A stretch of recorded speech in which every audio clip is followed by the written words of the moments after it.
गुर्दे की पथरी या किडनी स्टोन्स ये एक ऐसी तकलीफदेह हेल्थ प्रॉब्लम है जिससे लाखों लोग परेशान रहते हैं। तो आइए आज के सफर में हम ये समझते हैं कि आखिर ये बनती क्यों है और सबसे जरूरी बात, इनसे बचने के लिए क्या किया जा सकता है। कभी कभी ना पीठ या बगल में अचानक एक तेज चुभने वाला दर्द उठता है और ये एक ऐसा लक्षण है जो अक्सर लोगों को चौंका देता है। सवाल ये खड़ा होता है कि आखिर ये हो क्या रहा है। देखिए, ये दर्द जो है वो गुर्दे की पथरी का संकेत हो सकता है। तो चलिए जरा गहराई से समझते हैं कि ये पथरियां क्यों बनती हैं और सबसे जरूरी, इन्हें बनने से रोकने के लिए क्या किया जा सकता है। तो सबसे पहले ये समझना जरूरी है कि ये प्रॉब्लम आखिर है क्या।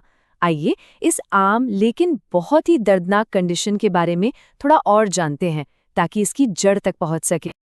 असल में गुर्दे की पथरी मिनरल्स और साल्ट्स से बने छोटे छोटे ठोस टुकड़े होते हैं। ये तब बनते हैं जब पेशाब यानी यूरिन बहुत ज्यादा गाढ़ा या कॉन्सेंट्रेटेड हो जाता है। इससे क्रिस्टल बनाने वाले जो पदार्थ होते हैं ना, वो एक दूसरे से चिपकने लगते हैं। एक बात जानना बहुत जरूरी है कि पथरी बनने का कोई एक सिंगल कारण नहीं होता। इसके पीछे कई वजह हो सकती हैं और इन्हीं वजहों के आधार पर पथरियों के भी अलग अलग प्रकार होते हैं।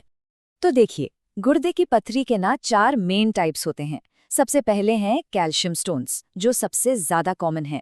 होता क्या है कि पालक या नट्स जैसी चीजों से मिलने वाला ऑक्सलेट एक्स्ट्रा कैल्शियम के साथ मिल जाता है। फिर आते हैं यूरिक एसिड स्टोन्स। ये अक्सर उन लोगों में देखे जाते हैं जो रेड मीट या मछली जैसा एनिमल प्रोटीन ज्यादा खाते हैं। तीसरे हैं स्ट्रूआइड स्टोन्स। ये यूरिन इन्फेक्शन यानी यूटीआई की वजह से बनते हैं और ये बहुत तेजी से बड़े हो सकते हैं। और आखिर में है सिस्टीन स्टोन्स, जो बहुत रेयर हैं और एक जेनेटिक कंडीशन की वजह से होते हैं। लेकिन इन सभी अलग अलग तरह की पथरियों में ना एक बात कॉमन है। एक ऐसा सबसे बड़ा रिस्क फैक्टर है जो लगभग हर केस में अपनी भूमिका निभाता है। आखिर वो क्या है? और जवाब है डिहाइड्रेशन, यानी शरीर में पानी की कमी। जी हाँ, ये सबसे बड़ा रिस्क फैक्टर है। लेकिन अच्छी बात यह है कि इसे ठीक करना भी सबसे आसान है।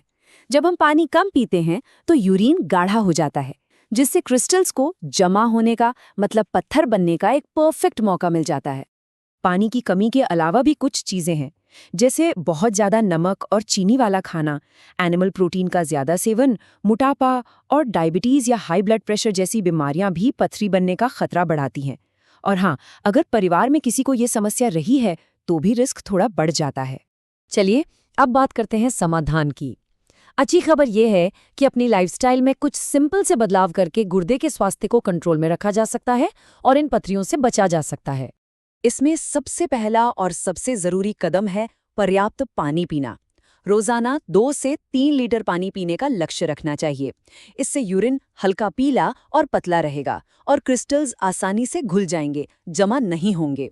तो ये कुछ आसान से स्टेप्स हैं जो एक बड़ा बदलाव ला सकते हैं। पानी पीने के अलावा खाने में नमक कम करें। नींबू पानी जैसे खट्टे ड्रिंक्स पीना फायदेमंद है क्योंकि उनमें जो साइट्रेट होता है वो पथरी बनने से रोकता है। एनिमल प्रोटीन का सेवन बैलेंस रखें और हाँ, कैल्शियम वाली चीजें जरूर खाएं क्योंकि ये पेट में ही ऑक्सलेट को बांध लेता है और पथरी का खतरा कम करता है। रोकथाम तो बहुत जरूरी है, लेकिन ये जानना भी उतना ही जरूरी है कि डॉक्टर की सलाह कब लेनी चाहिए। कुछ ऐसे वार्निंग साइंस हैं जिन्हें कभी भी इग्नोर नहीं करना चाहिए। अगर किसी को पीठ या बगल में बहुत ज्यादा तेज दर्द हो, यूरिन का रंग गुलाबी, लाल या भूरा दिखे, दर्द के साथ उल्टी आए, बुखार और ठंड लगे या फिर पेशाब करने में दिक्कत हो, तो बिना देर किए तुरंत डॉक्टर से मिलना बेहद जरूरी है। ये किसी गंभीर समस्या का संकेत हो सकता है। अब ये जो सारी जानकारी है, ये भरोसेमंद विशेषज्ञों के तजुर्बे पर आधारित है। तो आइए ये भी जानते हैं कि इस जानकारी का सोर्स क्या है और ये इतना भरोसेमंद क्यों है। इस जानकारी का स्रोत है अर्का अनुग्रह हॉस्पिटल। इसके संस्थापक हैं डॉक्टर रमेश मकाम और डॉक्टर सरस्वती रमेश, जिन्हें सर्जिकल केयर में 3 दशकों से भी ज्यादा का अनुभव है। उनके काम में दुनिया भर के हजारों सर्जनों को ट्रेनिंग देना और अनगिनत सफल सर्जरी करना शामिल है। और मरीजों के अनुभव भी उनकी विशेषज्ञता को साफ तौर पर दिखाते हैं। जैसे एक मरीज ने डॉक्टर रमेश मकाम के स्किल्ड हाथों और उनके दयालु बर्ताव की बहुत तारीफ की। दरअसल उनका पूरा नजरिया ही मॉडर्न तकनीक और मरीज केंद्रित देखभाल पर आधारित है।